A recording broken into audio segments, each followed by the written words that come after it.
जय माता की। आप सभी का हमारे YouTube चैनल जय माता की पर बहुत बहुत स्वागत है। आज हम करेंगे अनंत चतुर्दशी की कथा।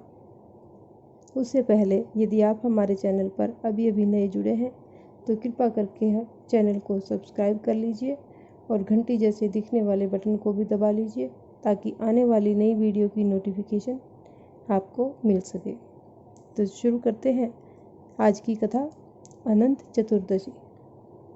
अनंत चतुर्दशी भादो माह की शुक्ल पक्ष की चतुर्दशी भगवान अनंत का व्रत रखकर मनाई जाती है।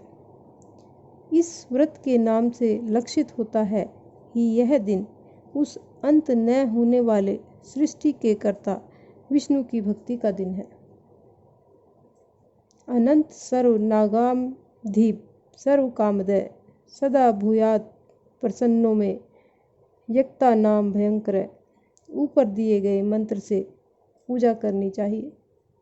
भगवान विष्णु की जो ये मंत्र दिया गया है उस मंत्र के जाप से पूजन करनी चाहिए।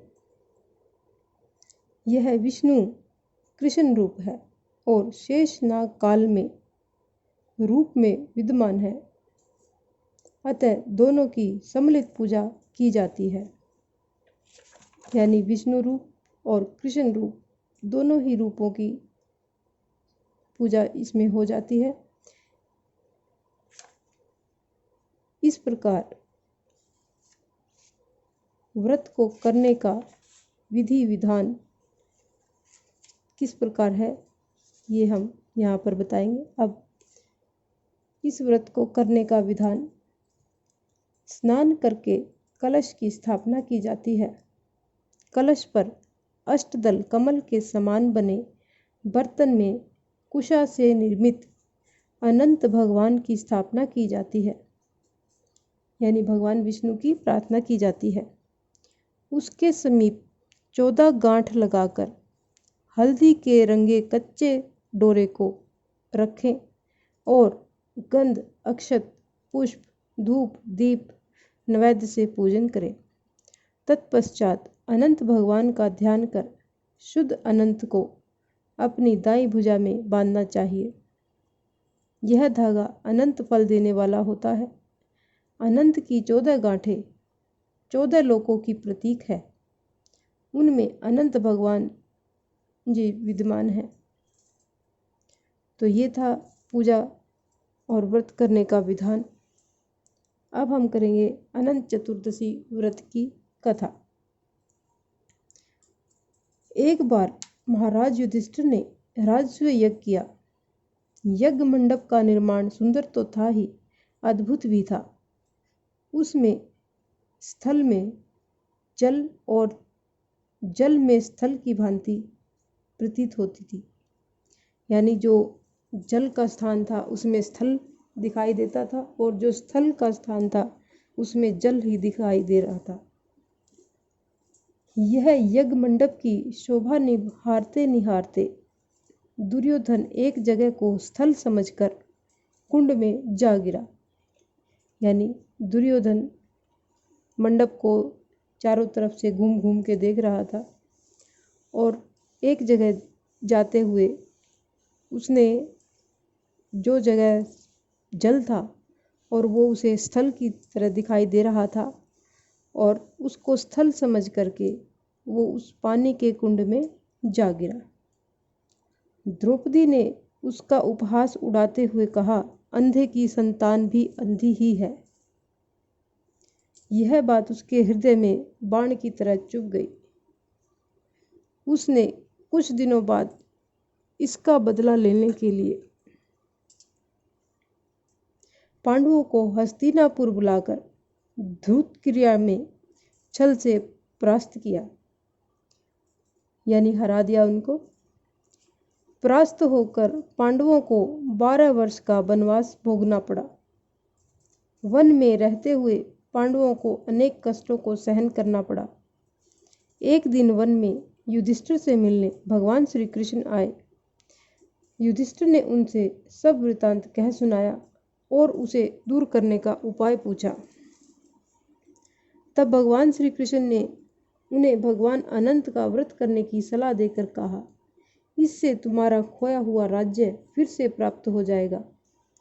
इसके बाद श्री कृष्ण भगवान ने युधिष्ठिर को एक कथा सुनाई। प्राचीन काल में सुमंत नाम के ब्राह्मण के एक सुशीला नाम की कन्या थी। बड़ी होने पर ब्राह्मण ने सुशीला का विवाह कौंडिल्य ऋषि से कर दिया। कौंडिल्य ऋषि सुशीला को लेकर अपने आश्रम की ओर चल दिए। रास्ते में रात हो जाने पर वे नदी तट पर संध्या करने लगे। सुशीला ने वहां पर बहुत सी स्त्रियों को किसी देवता की पूजा करते हुए देखा। सुशीला के पूछने पर उन्होंने विधि पूर्वक अनंत व्रत की महत्ता समझा दी। सुशीला ने वही उस व्रत का अनुष्ठान करके 14 गांठों वाला डोरा हाथ में बांध लिया और अपने पति के पास आ गई। ऋषि कौंडिल्य ने सुशीला के हाथ में बंधे धागे के बारे में पूछा तो उसने सारी बात समझा दी।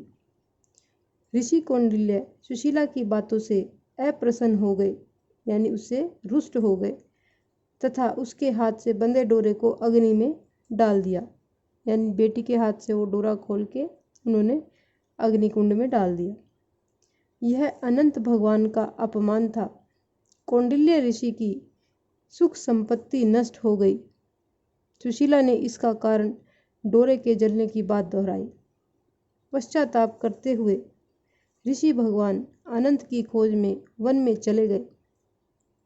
जो कौंडिल्य ऋषि थे उन्होंने पश्चाताप करने की सोची और पश्चाताप करने के लिए वो भगवान जी को ढूंढने के लिए, भगवान अनंत को ढूंढने के लिए वन में खोजने चले गए।